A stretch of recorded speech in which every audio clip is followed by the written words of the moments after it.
Projekt GuRu. Всем привет! С вами Zak Novak на радиостанции Novorossia Rocks. Welcome to Novorossia Rocks Radio Station in downtown Donetsk. Projekt GuRu, as always. How was your weekend, my brother? Terrible. Hey, thank you for all the hard work that you do. Andre, my engineer, thank you so much.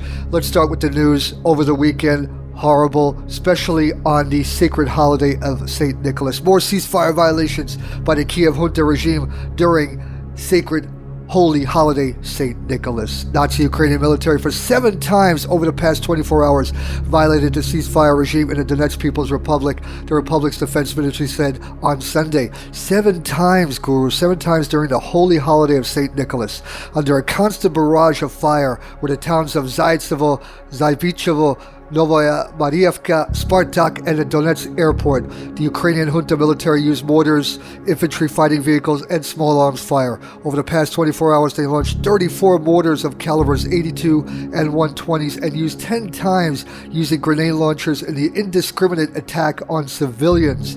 According to the agreement reached at peace talks in the Belarusian capital of Minsk, a complete ceasefire was declared on the contact line in the Donbas region starting from September 1st. However, the Nazi Ukrainian forces have systematically violated. In particular, they regularly shelled the outskirts of Donetsk and Gorlovka. The DPR Defense Ministry said previously that the situation in the Republic has recently worsened. The number of shelling attacks on the northern and western outskirts of Donetsk and on the city suburbs has increased dramatically over the past month. GuRu, really quick before we continue the news. If you go on Novorossia today, and especially Zak Novak's Facebook, my Facebook, you'll see festivities. The people still at Lenin Square, Sherbakova Park, they all gathered, even after and during the Kiev junta shelling. During our holy holidays, the people still came out and celebrated. It just overwhelming, beautiful photos of all the people gathering with festivities and foods and dances and everything. Enjoy.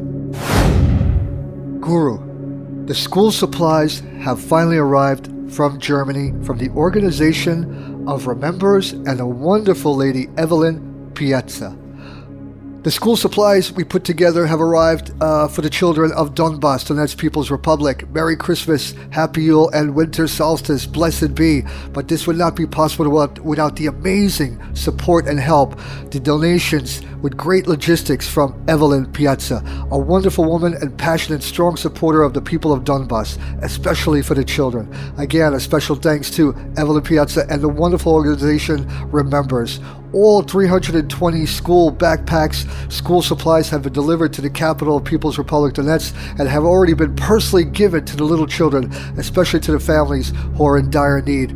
From Deputy Minister Vladislav Brig, a faithful partner in this operation, and the people's member of the Free Donbas Party, DPR, who personally gave the wonderful gifts to the little students. And also special thanks, me, Zak Novak, I was here with the crew, with GuRu, helping, putting together all the backpacks for the kids.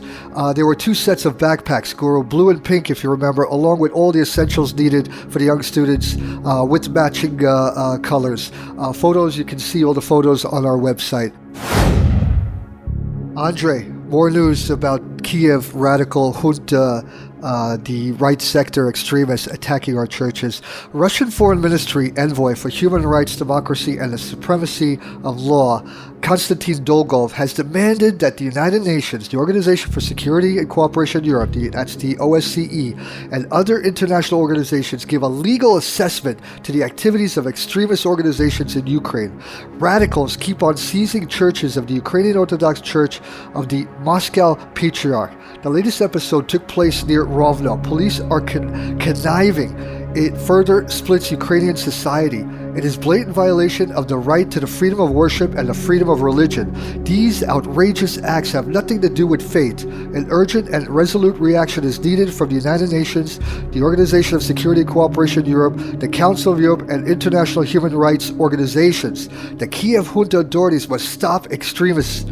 On December 18th, radicals made an attempt to transfer an Orthodox Church of the Moscow Patriarch in the village of Tychya in the Rovno region to the Kiev Patriarch, despite despite a court refusal to do that, Nazi activists of the extremist organization Right Sector, which is outlawed in Russia, and Kiev Patriarch activists blocked worshippers inside the church, GuRu. They blocked them inside the church, which was encircled by the Nazi police. Representatives of the Rovno Eparchy of the Moscow Patriarch pledged they would demand a court ruling on returning the church to the Moscow Patriarch to be fulfilled.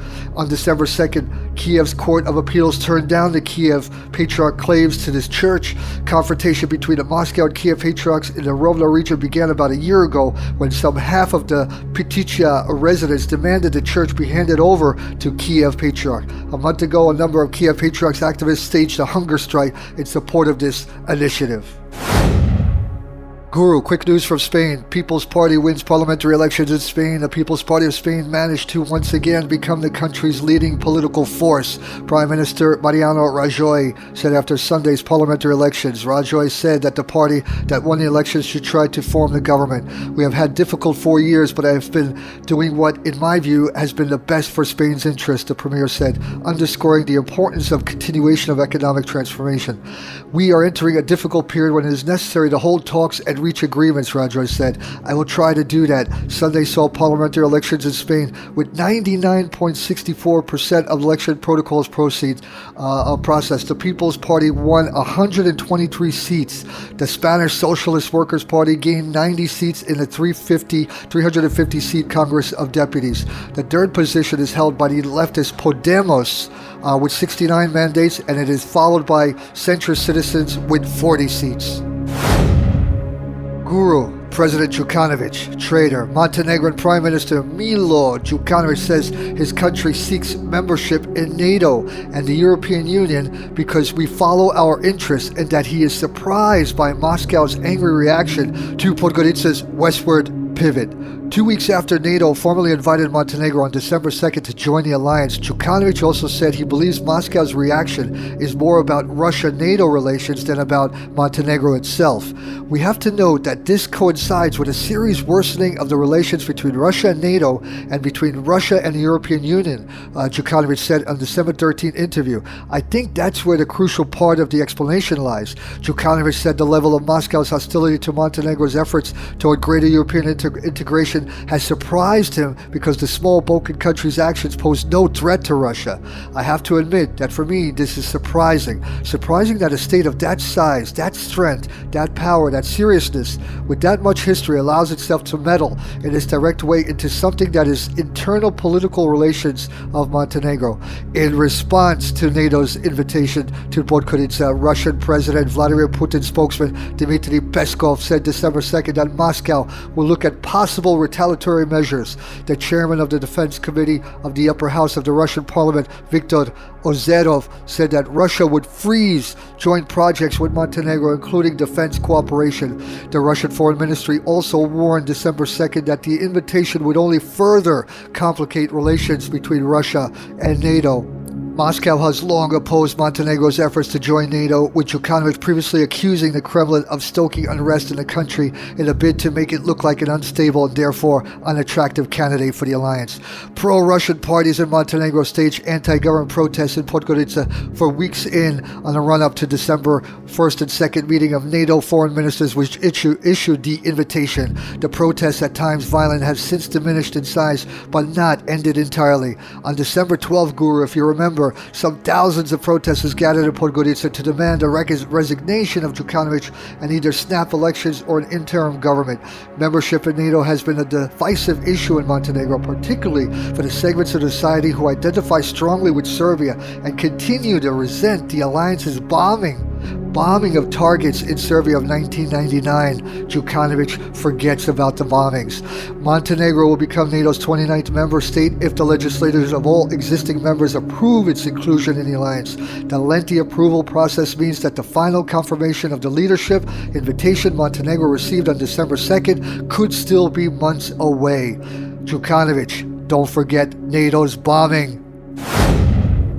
All right, let me bring in my lovely co-host Natalia. She'll talk about the horrible incident that happened in Volgograd and, of course, the Christmas season now. Natalia, please. Sad news from Russian Federation. Yesterday early in the morning, explosion of 9-storied building happened in Volgograd. For this time it is known about 14 injured people, including 3 children. According to the preliminary information, it was a gas leak that provoked 2 explosions. We'd like to say that we express our compassion for families who suffered. A charity fund Belief arranged a race of Ded Morozes in Moscow. 1.5 million rubles gathered for children. Each member gave 900 rubles as initial contribution. This sum would be given for the treatment of diseased children. Be reminded, 1,500,000 rubles were gathered for diseased children. Now this fund Belief treats now 150 children. GuRu, war crimes, Erdogan, ethnic cleansing in Turkey.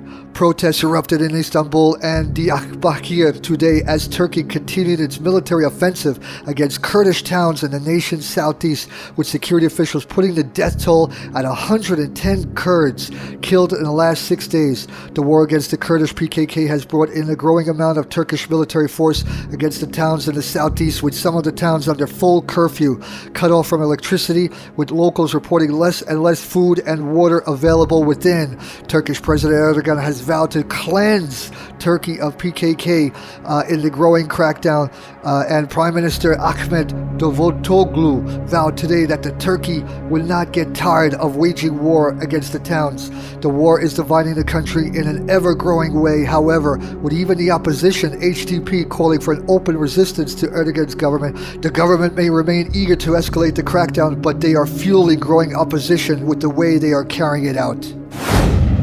Alright folks, that ends our program. Just to let you know, information war. Our TV and radio was attacked for 3 days. Someone doesn't want you to have a Merry Christmas. Also, somehow they blocked our program at Projekt GuRu Radio from having our favorite Christmas music. And I think they don't wish you a Merry Christmas as well. So we accept this challenge. Our dear fans, by supporting us, make yourself a little hot chocolate and tune in to Silver Bells by Dean Martin. Bye-bye, folks. See you on Wednesday.